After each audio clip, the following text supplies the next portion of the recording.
All right, this one's a deep breath, heartful kind of story. A pleniela. The kind you listen to with your eyes closed and feel in your chest. At the arrival gate, airports always smelled like movement. Coffee gone lukewarm, metal and carpet, recycled air carrying traces of faraway places. Everything echoed, wheels rolling, announcements half understood, footsteps hurrying toward somewhere else. People passed each other constantly, reunited and separated in the same breath. They stood just beyond the arrival gate, fingers curled tightly around the strap of their bag, trying not to check the screen for the 10th time. Landed. The word had appeared 20 minutes ago, glowing calmly, as if it didn't understand what it meant, as if it didn't know how many nights had led to this moment, how many calls ended with "I wish you were here," how many mornings began by reaching for a phone instead of a person. They inhaled slowly. They're really here. Behind the glass doors, silhouettes moved. Travelers emerged in waves, some tired, some glowing, some already wrapped in embraces. Every time someone stepped through, their heart leapt, then gently fell back into place. Not yet. Then, they saw them. It wasn't dramatic at first, just a familiar shape in an unfamiliar crowd, a posture they knew by heart, that slight tilt of the head while scanning the room, the bag slung over one shoulder exactly the way it always was. Time did something strange then. The noise of the terminal softened, like someone had turned the volume down on the world.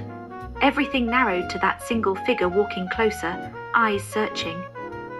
And then they locked. The smile that spread across their face wasn't careful. It wasn't polite.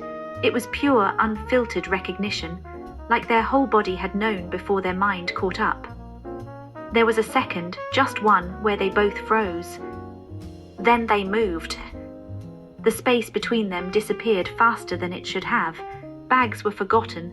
Words were abandoned halfway to being spoken. And when they finally reached each other, they didn't hesitate. They wrapped their arms around one another, tight and sure, as if letting go might undo everything. The hug was warm, immediately, overwhelmingly warm. The kind that sinks into you, that tells your body this is real. One of them pressed their face into the other's shoulder, breathing them in like oxygen, like something they hadn't realized they were missing until now. Oh, one of them whispered, voice breaking just slightly, "You're here." "I'm here," came the answer, muffled and smiling. "I'm really here." They didn't rush to pull away. Around them, the airport continued its choreography, luggage carts clattering, announcements echoing, people passing with their own stories, but none of it touched them. They stayed wrapped together, swaying just a little, grounding themselves in the feel of each other. Hands pressed firmly into backs, fingers curled into fabric like anchors. One of them laughed softly, the sound half relief, half disbelief. "You feel exactly the same." The other smiled into their hair. "So do you. I was worried. I imagined it." They finally eased back just enough to see each other's faces, hands still holding arms, shoulders, anything that kept contact alive. Eyes traced familiar features, now real and close and imperfect in the best way. "You look tired," one said gently. "I don't care," the other replied. "I could stay awake forever right now." That earned a smile so tender it almost hurt. They hugged again, shorter this time, but no less meaningful. Foreheads rested together for a moment, breaths sinking naturally, like they'd always known how. "I missed you," one said quietly. "I missed you too," the other answered, more than I knew how to say. They began walking together, steps slow, still slightly tangled, hands finding each other without discussion. Fingers intertwined easily, familiarly, like they'd practiced in another lifetime. As they moved through the terminal, everything felt brighter, the lights less harsh, the sounds less sharp. Even the long hallway toward baggage claim felt like part of something sacred. They talked in fragments. "Your flight. Long. Did you eat? Barely. We can fix that.